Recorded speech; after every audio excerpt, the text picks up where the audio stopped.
नमस्कार दोस्तों, जय श्री कृष्ण। आप सभी का मेरे YouTube चैनल मायरा वॉइस में हार्दिक स्वागत है। आज की इस वीडियो में मैं आपको कार्तिक मास महात्म कथा का अध्याय 33वां सुनाऊंगी। दया दृष्टि कर हृदय में भव भक्ति उपजाओ, 33वां अध्याय लिखूं कृपा दृष्टि बरसाओ। सूत जी ने कहा, इस प्रकार अपनी अत्यंत प्रिय सत्यभामा को यह कथा सुनाकर भगवान श्री कृष्ण संध्याोपासना के लिए माता के घर में गए।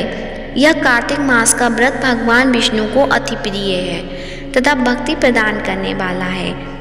रात्रि जागरण, प्रातःकाल का स्नान, तुलसी बट सिंचन, उद्यापन और दीपदान, यह 5 कर्म भगवान विष्णु को प्रसन्न करने वाले हैं, इसलिए इनका पालन अवश्य करना चाहिए। ऋषि बोले, भगवान विष्णु को प्रिय, अधिक फल की प्राप्ति कराने वाले, शरीर के प्रत्येक अंग को प्रसन्न करने वाले कार्तिक महात्म्य आपने हमें बतलाया। यह मोक्ष की कामना करने वालों अथवा भोग की इच्छा रखने वाले मनुष्यों को यह व्रत अवश्य ही करना चाहिए।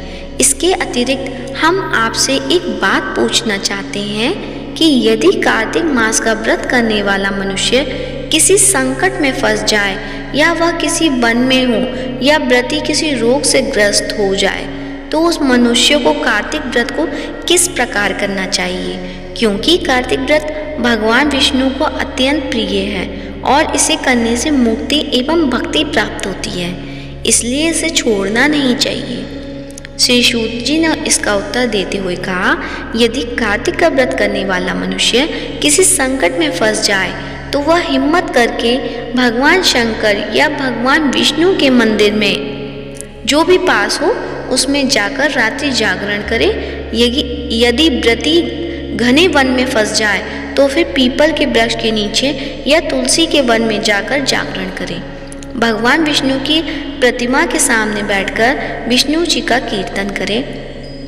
ऐसा करने से सहस्त्रों गायों के दान के समान फल की प्राप्ति होती है। जो मनुष्य विष्णु जी के कीर्तन में बाजा बजाता है उसे वाजपेयी यज्ञ के समान फल की प्राप्ति होती है, और हरि कीर्तन में नृत्य करने वाले मनुष्यों को सभी तीर्थों में स्नान करने का फल प्राप्त होता है।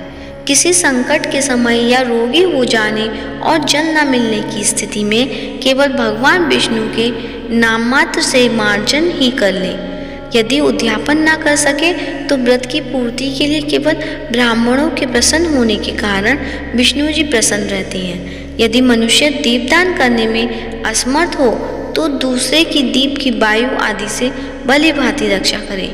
यदि तुलसी का पौधा समीप न हो तो वैष्णव ब्राह्मण की ही पूजा कर लें, क्योंकि भगवान विष्णु सदैव अपने भक्तों के समीप रहते हैं। इन सब के न होने पर कार्तिक का व्रत करने वाला मनुष्य ब्राह्मण, गौ, पीपल और वट वृक्ष की श्रद्धापूर्वक सेवा करे। शौनक आदि ऋषि बोले, आपने गौ तथा ब्राह्मणों के समान पीपल और वट वृक्षों को बताया है, और सभी वृक्षों में पीपल तथा वट वृक्ष को ही श्रेष्ठ कहा है। इसका कारण बतलाइए। सूत जी बोले, पीपल भगवान विष्णु का और वट भगवान शंकर का स्वरूप है।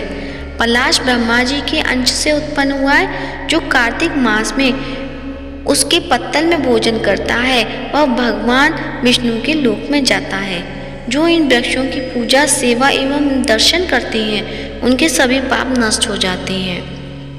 ऋषियों ने पूछा, हे प्रभु, हम लोगों के मन में एक शंका है कि ब्रह्मा, विष्णु और शंकर वृक्ष स्वरूप क्यों हुए? कृपया आप हमारी शंका का निवारण कीजिए। सूत जी बोले, प्राचीन काल में भगवान शिव तथा माता पार्वती विहार कर रहे थे। उस समय उनके विहार में विघ्न उपस्थित करने के उद्देश्य से अग्निदेव ब्राह्मण का रूप धारण करके वहां पहुंचे। विहार के आनंद के वशीभूत हो जाने के कारण कुपित होकर माता पार्वती ने सभी देवताओं को शाप दे दिया। माता पार्वती ने कहा, हे देवताओं, विषय सुख से कीट पतंगे तक अभी नहीं है। आप लोगों ने देवता होकर भी अपने विघ्न उपस्थित किया है, इसलिए आप सभी वृक्ष बन जाओ। सूत जी बोले, इस प्रकार कोपित पार्वती जी के शाप के कारण समस्त देवता वृक्ष बन गए। यही कारण है कि भगवान विष्णु पीपल और शिव जी वट वृक्ष हो गए। इसलिए भगवान विष्णु का शनिदेव के साथ योग होने के कारण केवल शनिवार को ही पीपल को छूना चाहिए, अन्य किसी भी दिन नहीं छूना चाहिए। बोल कार्तिक भगवान की जय, विष्णु भगवान की जय। दोस्तों, कथा सुनने के बाद वीडियो को लाइक कीजिए और ज़्यादा से ज़्यादा शेयर कीजिए, और यदि मेरे चैनल पे आप नए हैं तो चैनल को सब्सक्राइब कीजिए। धन्यवाद। जय श्री कृष्ण।